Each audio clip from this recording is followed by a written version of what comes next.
You're wearing perfume again." That's what I said as she walked past me in the hallway. Not angry, not jealous, just curious. She paused mid-step, one heel still in the air like she wasn't expecting me to notice. The scent was expensive, not the body spray she used to wear for me. This was new. It had weight, presence, and it followed her like a rumor down the hallway. She turned slightly. "What?" "Nothing," I lied, folding the towel I had in my hands even though it was already folded. She kept walking. I watched her until she disappeared into the bedroom. The door clicked shut, and that sound, that tiny, quiet click, felt louder than a slammed one. The thing is, I already knew. For weeks now, the signs weren't signs anymore. They were patterns. Empty wine glasses in the sink I didn't pour. Phone calls taken in her car, parked in the driveway for 30 minutes after she got home. The sudden gym membership that only lasted 45 minutes on the calendar but 3 hours in reality. The unfamiliar laughter leaking from under the bathroom door when she thought I wasn't listening. I didn't snoop. I didn't check her phone. I just observed. Because some betrayals aren't shouted. They unfold in silence. That night, she walked out of the house in heels she hadn't worn in 5 years and a lipstick that matched none of the events she claimed to be attending. I watched her grab the clutch I gave her for our anniversary, the one she said was too formal for everyday use. As she reached for the door, she said it like a throwaway line in a sitcom. "I have a date. Don't wait up." I didn't reply. Not because I was stunned, but because I had already packed her things 5 days ago. And what she didn't know, not yet, was that her date was about to run into me first. I watched her taillights disappear into the night. No text. No call. No, "Are you okay?" She didn't even check if I'd eaten. I stood in the darkened kitchen for maybe 10 minutes. Then I walked over to the back of the pantry where I'd hidden something behind the canned beans, a small padded envelope. Inside it, a copy of the receipt for the tracker I'd placed in her car. I bought it weeks ago.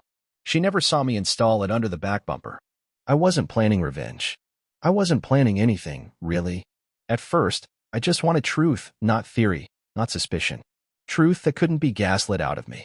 But as I opened the app on my phone and watched her little blue dot stop at an address across town, one I didn't recognize, something shifted inside me. She wasn't at dinner. She wasn't at a movie. She was at someone's house. I sat with that for a moment, the way you sit with a hot cup of coffee before your first sip, too hot to drink, but too curious to set down. I didn't go after her. Instead, I waited. 2 hours passed. Then 3. I sat in the living room, watching a rerun of a show we used to love. I wasn't even watching, just letting the noise fill the air that used to be filled by us. Then her tracker moved. Not to a restaurant. Not back home. To the edge of town. To the airport hotel. I stared at the screen like it was taunting me. And then came the real twist. Not 20 minutes later, her date texted me. Not him. I didn't even know his name. I thought I didn't, at least. But there it was on the screen. An unknown number. Simple text. "You don't know me, but you will. I think we should talk before things get worse." I should have blocked him. I didn't. Instead, I replied. "Where?" 10 minutes later, we were face to face in the corner of a gas station parking lot, lit by buzzing fluorescent lights and the sound of a slushy machine inside. He was younger than me, smug, buttoned shirt open like he wanted to be both casual and impressive. His cologne reached me before his words did. "You're Dorian?" he asked like he was greeting a valet. I nodded. He didn't apologize. Didn't backpedal. Instead, he smiled and said, "She told me you'd be quiet. That you'd never leave. That you'd just let it happen. Let it happen." I didn't respond. He misread my silence. "Look, man, I'm not trying to ruin anything. But she's not happy. You know that." He leaned in. "She told me everything." That was when I said the one thing he didn't expect. "She lies to me." "What makes you think she tells you the truth?" His smirk faltered for a fraction of a second. Then I walked away, didn't fight, didn't yell, didn't even say goodbye. Just left him standing there holding a bottle of water and his overconfidence. When I got home, her dot was still at the hotel. I started packing. Not for her. For me. Because her mistake wasn't cheating. Her mistake was thinking I'd be there when she got back. It was almost 3 a.m. when her tracker stopped moving. Room 214 at the Fairfield Inn.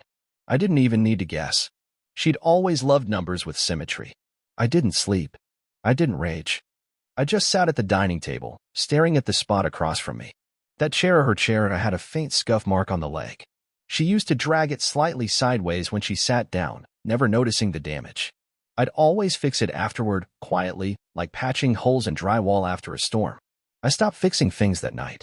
By morning, I had finished what I started. Her clothes, shoes, jewelry, the framed photo of her and her sister at the beach, all packed into 3 labeled boxes. I didn't break anything. I didn't tear a single piece of fabric. I just folded it all with care and left the boxes by the hallway wall, like they were waiting for a moving truck that would never come. And then I changed the locks. When the locksmith asked what happened, I told him I lost my keys. I don't think he believed me, but he didn't ask more questions. Around 9:42 a.m., I heard the soft rumble of her car pulling into the driveway. It was that same slow, tiptoe sound she always used when coming home after something she shouldn't have been doing. She thought quiet tires meant invisible mistakes. I sat on the couch. She tried the front door once, then twice, and then I heard her laugh. A short, amused exhale, like she thought I was being dramatic. She rang the bell. I didn't move. She rang again, then pounded. Dorian. Her voice cracked slightly, fake confusion layered with too much cheer. Is this a joke? I waited another full minute before walking to the door and opening it just a few inches, enough for her to see my face and nothing else.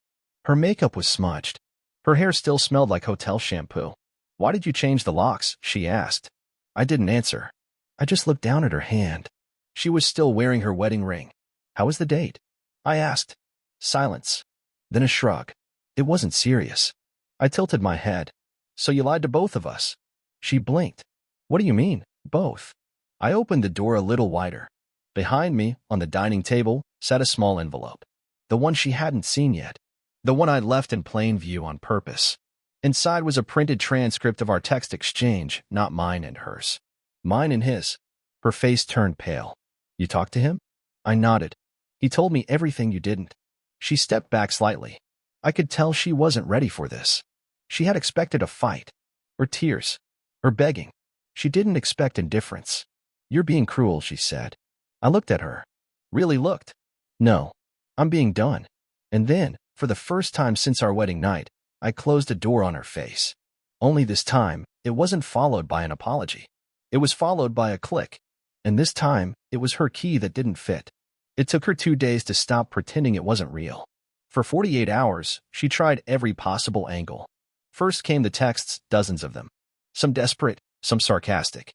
So you're ignoring me now, turned into, I'm sorry. It didn't mean anything, and eventually, can we at least talk? I didn't answer any of them. Not because I was being cold, but because I had nothing left to say to the version of her she'd become. The real her, the one behind the perfume, the locked phone, and the fake smiles, had already spoken louder than words ever could. She even tried calling my mom. I found that out when my mother called me, her voice low and uncertain, asking, Sweetheart, did something happen between you and Elle? I didn't go into detail. I just said, it's handled. My mother didn't push. She never liked Elle much anyway. On the third morning, I heard a knock at the back door. She used to joke that the back door was for family only. She'd roll her eyes when I told the pizza guy to use it. And now she was standing there, eyes puffy, hoodie oversized, probably borrowed from the guy she cheated with, and her voice was cracking.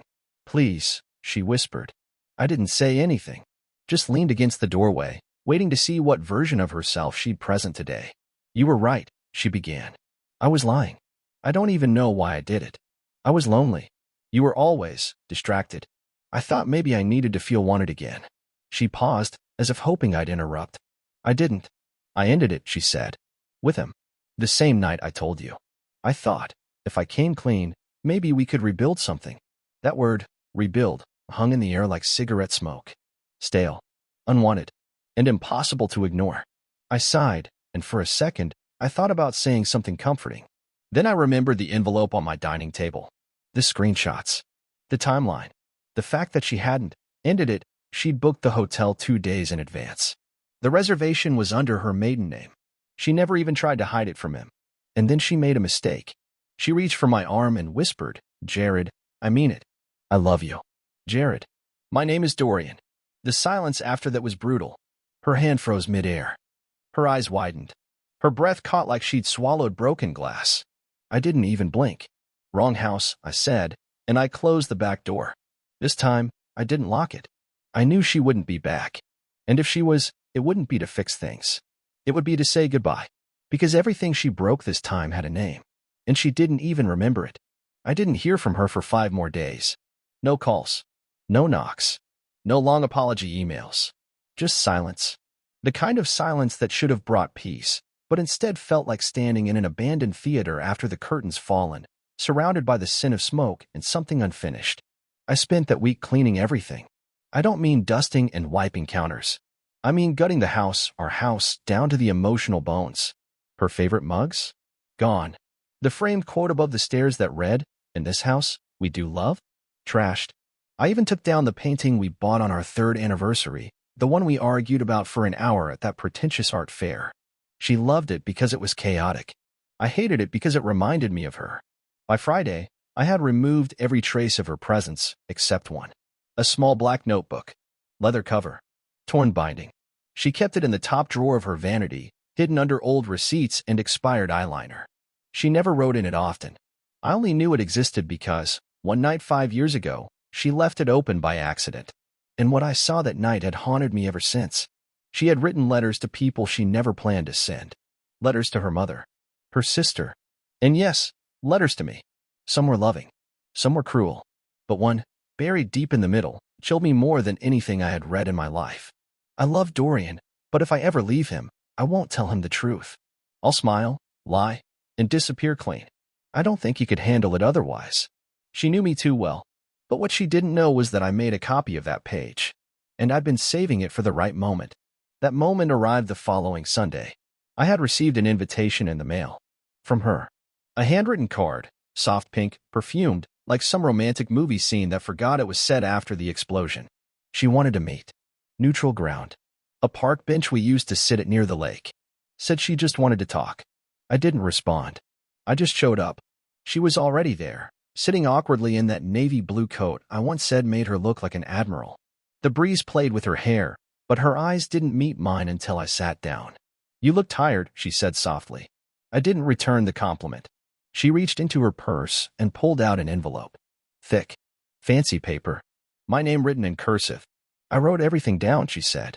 "I figured, if you read it on your own time, maybe it'll hurt less." I stared at the envelope, then pulled one from my jacket pocket. "This is yours," I said. She looked confused. "What is it?" "Your own words," I replied. "From a time when you thought I'd never see them." She opened it slowly. As she read, I watched the blood drain from her face. She flipped the page, back and forth, like maybe the ending would change if she read it again. She looked up at me with something between fear and realization. "I never meant." "I know," I interrupted. "You never meant to tell me the truth. You just didn't think I'd figure it out before you disappeared." She tried to speak, but I stood. "Now you know I'm not the man you thought you were playing." I walked away. Left her on that bench with 2 envelopes in her hands, one she wrote for herself, and one she never knew I'd kept. She used to say I was too passive. What she never realized was, the quiet ones are the ones who watch the whole game before making their first move. 3 days passed after the park bench. No calls. No texts. No weak apologies or recycled lines about closure. I thought maybe she had finally accepted it, that she'd run out of rope, that even the softest man has a final boundary. But then I got the message. Not from her. From a mutual friend. Nolan. We hadn't spoken in months, partially because he and Elle always had this unspoken tension, a weird dynamic I could never put my finger on. He messaged me with 2 words. "She's coming." That was it. No context. Just a warning. 2 hours later, I heard the knock. I didn't answer immediately. I stood in the hallway, listening. Something was different. Her knock wasn't frantic. It was slow. Controlled. I opened the door just a crack and saw her standing there in a charcoal gray blazer, heels, makeup so perfect it looked manufactured. This wasn't guilt anymore. It was strategy. "I'm not here to fight," she said calmly. "Just talk." "Can I come in?" "No," I replied flatly. "But you can talk." She hesitated for the briefest moment. I saw her eye twitch, but she stepped back onto the porch like a trained negotiator. "I know you think you've seen all of it, heard all of it, but you haven't. There are things I never told you, things I didn't even tell him." "Him?" I asked. "You mean Jared?" She flinched at the name. "You knew." "I knew more than you assumed," I said. "Go on." She opened her purse. For a moment, I thought she was about to pull out another letter. But what she pulled out was a manila folder. Inside were photographs. But not of me. Not of her. of Jared, with another woman, and another, and another, all dated during the time she thought she was exclusive with him. She looked up at me like she expected sympathy. I was wrong about you, she said, her voice soft. But I was also wrong about him. He used me, lied to me. I thought I was escaping a cold marriage. Turns out, I walked straight into a lie that was worse. I let the silence hang between us. Not because I was unsure what to say, but because I wanted her to sit in the discomfort, to feel it. So you're not here to apologize, I finally said. You're here because he betrayed you, not because you betrayed me. She opened her mouth, then closed it again. You had an affair, I continued, because you wanted to feel powerful. You stayed in this house and lied to my face because you thought I'd never do anything. You gambled with everything not to find happiness, but to prove you could still play the game. I stepped closer to the doorframe. But now the game's turned on you, and suddenly you want to come home. Her eyes filled with tears. I think for the first time, they were real. I don't want to come home, she whispered. I want to fix it. You can't, I said. Because the moment you made me small, you lost the right to be heard at full volume. She looked down, and then she said something that finally cracked the air around us. I'm pregnant. My heart didn't drop. My stomach didn't turn. Instead, I tilted my head and asked, who's the father? Her silence was all the answer I needed. Don't come back here, I said. Not until you can answer that question without blinking. I closed the door. This time, she didn't knock again. And for the first time in months, the house felt still. Not peaceful, but still. Because now, I held the final card. And unlike her, I didn't need to play it yet. The day after she told me she was pregnant, the world didn't spin any faster. The sun still came up. The coffee still brewed. And I still sat in the kitchen, watching the steam rise from my cup like it hadn't just collided with a hurricane of emotional debris. I didn't believe her. Not fully. Not because I thought she was lying about being pregnant, but because I knew her well enough to know she was lying about why she told me. I spent that day in silence. I didn't tell anyone. Didn't post about it. Didn't scream into a pillow like some emotional teen in a Netflix show. Instead, I called a lawyer. Her name was Sydney Caldwell. I'd had her number saved for weeks. Not because I expected things to come to this, but because I needed to be ready in case they did. I sat in her office at 3:15 p.m. with a folder in my lap. It had everything: timelines, records, printed screenshots, voice recordings from the living room speaker she didn't know had cloud backup. I had receipts for more than she could explain, and I hadn't even used half of it yet. Sydney looked through it quietly. She didn't smile. She didn't flinch. When she finally spoke, she just said, "You're 10 steps ahead of most men who come in here." I didn't take pride in that. I just nodded. She walked me through my options. She explained rights, assets, the way custody might work if the child was mine, which we both knew wasn't likely, based on the timing. That night, I sent L1 text. You'll be served next week. You don't need to come back here. No response. No shock. I imagine she stared at her screen in the same way she once stared at me when she realized I wasn't who she thought, not because I changed, but because she finally saw what I'd been hiding beneath the silence. The next day, she showed up anyway. Not at the house. At my job. She walked into the lobby like nothing had happened. She wore white. Who wears white to beg for forgiveness? I was in the break room. I heard the receptionist call my name over the intercom, her voice tense. When I stepped out and saw her standing there in front of my coworkers, I knew what this was. Desperation disguised as dignity. 5 minutes, she begged. I didn't give her that. I gave her 3. We stepped into a side hallway. She looked like she hadn't slept in days, or maybe she had, just not in her own bed. You're really going through with this? She asked. I already did. She held up an envelope. Paternity test, she said. It's yours. I didn't reach for it. I didn't flinch. I don't care, I said. That broke her more than if I'd screamed. You don't want to know if it's yours? I shook my head. Because if it is, I'll take responsibility, but I still won't take you. Tears gathered in her eyes, but I'd seen them before. I'd seen them weaponized. She blinked fast like she was trying to reset herself. You used to love me. No, I said. I loved who I thought you were. But that woman died the second you said, I have a date. She stepped forward. I stepped back. I didn't come here to beg, she whispered. Then you wasted a trip, I replied. And then I walked back to my office. Past the receptionist. Past the stairs. Past the version of me I used to be. And I didn't look back. Because closure isn't a conversation. It's a decision. And mine had already been made.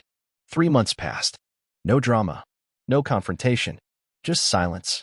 And in that silence, I rediscovered the sound of my own breathing. The house became mine again. Not ours. Mine. The light in the hallway that she always insisted should be turned off at night, I left it on. The pillows she hated? I bought more of them. I painted the guest room blue, not because I needed a change, but because she once said it made her feel cold. And for the first time in years, I realized I was allowed to like things just because I liked them. I never checked if she moved in with Jared. Never asked around. Never stalked her socials. I didn't care who she became after me. I was too busy becoming someone I hadn't been in over a decade. Myself. The divorce finalized quietly. She signed without contest. There were no courtroom dramatics. No angry letters. Just clean signatures and two people who no longer owed each other anything but space. I did take the paternity test. He wasn't mine. And strangely, that news didn't sting. It felt like release. One morning, I sat in the backyard with a cup of black coffee, wearing a hoodie with frayed sleeves, and realized I wasn't mourning anymore. I wasn't angry, either. I wasn't anything because of her. I was just free. 2 weeks later, I ran into someone at the grocery store. Her name was Mira. She wasn't flashy. She didn't walk like she owned the world. She wore glasses too big for her face and laughed like she wasn't trying to impress anyone. We both reached for the same bag of trail mix. That's how it started. No fireworks. No dramatic monologues. Just two people laughing over a snack aisle mistake. We didn't talk about exes. We didn't talk about pain. We talked about books. About how she thought espresso was evil. About how she never finished puzzles because the last piece made her sad. About life in all the small, silly ways that felt safe. Months passed. Mira didn't ask to fix me. She just sat with me, in silence when I needed it, and in laughter when I didn't. One night, as we sat on my porch watching the rain, she leaned her head on my shoulder and whispered, "You don't talk about her much." And I smiled. Because you made me forget why I ever needed to. I didn't get revenge. I didn't burn bridges. I just walked off the battlefield and into a garden. And somehow, that was the most powerful thing I'd ever done.